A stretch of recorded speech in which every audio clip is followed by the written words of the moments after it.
Halo, Assalamualaikum warahmatullahi wabarakatuh. Kembali lagi dengan saya, Santi Aprianti. Kali ini saya akan menjelaskan tentang uji hipotesis. Nah, uji hipotesis ini dapat didefinisikan sebagai pernyataan sementara, namun dapat diuji. Hipotesis dibuat dari teori yang menjadi dasar model konseptual. Hipotesis merupakan hubungan yang diperkirakan secara logis antara dua variabel atau lebih yang ditujukan dalam bentuk pernyataan yang dapat diuji. Dengan menguji hipotesis dan menegaskan hubungan yang diperkirakan, diharapkan bahwa solusi dapat ditemukan untuk mengatasi masalah yang dihadapi.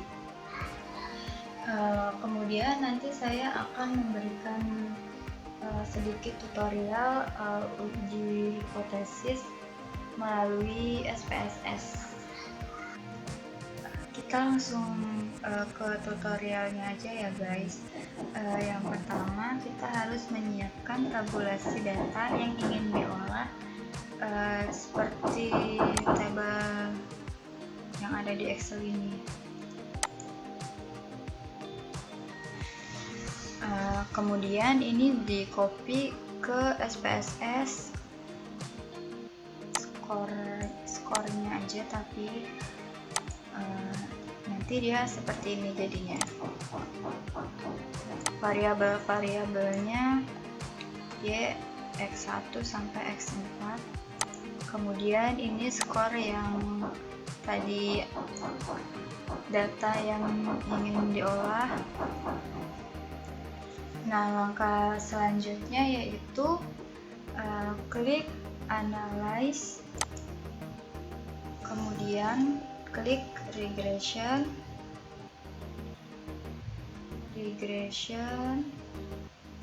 kemudian linear. Nah, kemudian isi kotak dependen dengan variabel Y dan isi kotak independen dengan variabel X1 sampai X4. Lalu oke. Setelah itu akan menghasilkan output seperti tabel berikut. Berdasarkan perbandingan F statistik dengan F table. Jika F statistik lebih kecil dari F table, maka gagal menolak H0 yang artinya variabel independen, atau X secara bersama-sama tidak berpengaruh terhadap variabel dependen atau Y. Namun sebaliknya, jika F statistik lebih besar dari F table, maka H0 ditolak yang artinya variabel independen X secara bersama-sama berpengaruh terhadap variabel dependen. Berdasarkan probabilitas, jika sig lebih besar dari alfa 0,05, maka gagal menolak H0 yang artinya variabel independen atau X secara bersama-sama tidak berpengaruh terhadap variabel Y.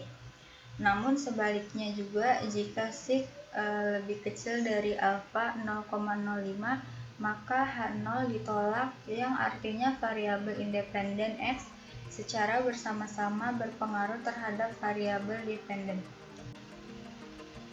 Berdasarkan output tersebut menunjukkan bahwa nilai F statistik sebesar 12,141, sementara F tabel dengan tingkat alfa yaitu 5%, BF1 atau dalam kurung K-1 dengan 4, dan BF2 dalam kurung N-K sama dengan 95. Didapat nilai F tabel sebesar 2,467. Dengan demikian F statistik 12,141 lebih besar F table 2,467 dan nilai sig 0,000 lebih kecil dari 0,05. maka dapat disimpulkan bahwa H0 ditolak. Maka dengan demikian dapat disimpulkan bahwa variabel-variabel independen dalam penelitian ini yang terdiri dari X1, X2, X3, dan X4 secara bersama-sama berpengaruh terhadap Y.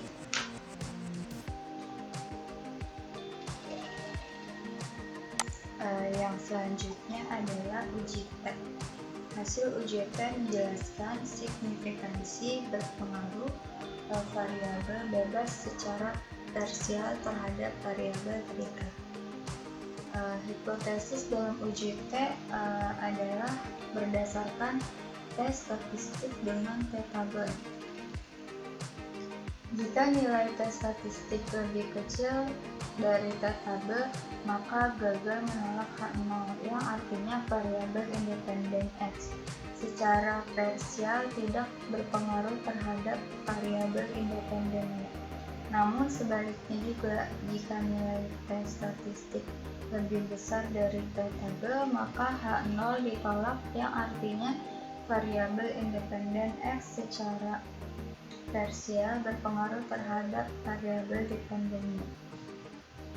Berdasarkan probabilitas, jika nilai sig lebih besar dari alfa 0,05, maka gagal menolak H0, yang artinya variabel independen X secara parsial tidak berpengaruh terhadap variabel dependen Y.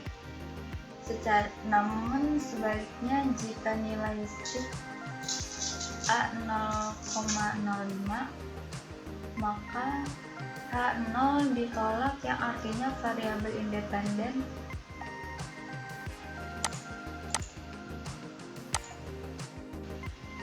Namun sebaliknya, jika nilai sig lebih kecil alfa 0,05, maka H0 ditolak, yang artinya variabel independen X secara parsial berpengaruh terhadap variabel dependen Y. Pada tabel tersebut menunjukkan bahwa nilai tes statistik X1 sebesar 5,239, sementara T-tabel dengan tingkat alfa 5%, DF, NK sama dengan 95, didapat nilai T-tabel sebesar 1,985.